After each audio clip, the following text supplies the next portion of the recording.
ময়ো আকাশৰ দুৱাৰ ৰখীয়া আছিলোঁ।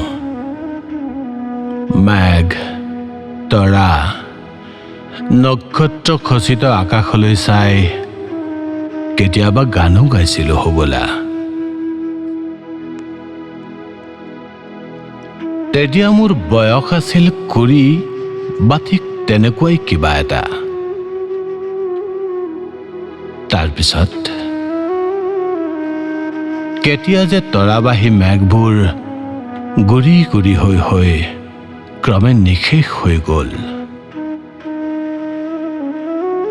কোনে যে নিঠুৰ নখেৰে ছিগি লৈ গ'ল নীল নক্ষত্ৰ।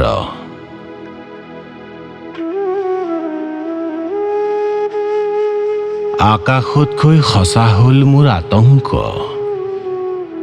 প্ৰেমতকৈ মহিয়ান হ'ল নিৰুক্ত কিছুমান শব্দ।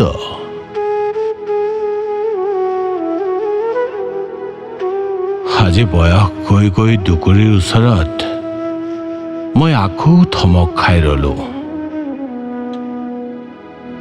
হাতৰ মুঠিৰ আহত গোলাপ পাহিলৈ চাই ভাবিছোঁ, মই আজন্ম তোমাৰেই গানৰ কবি। হৃদয়ত মোৰ নীল নক্ষত্ৰৰ আনন্দ।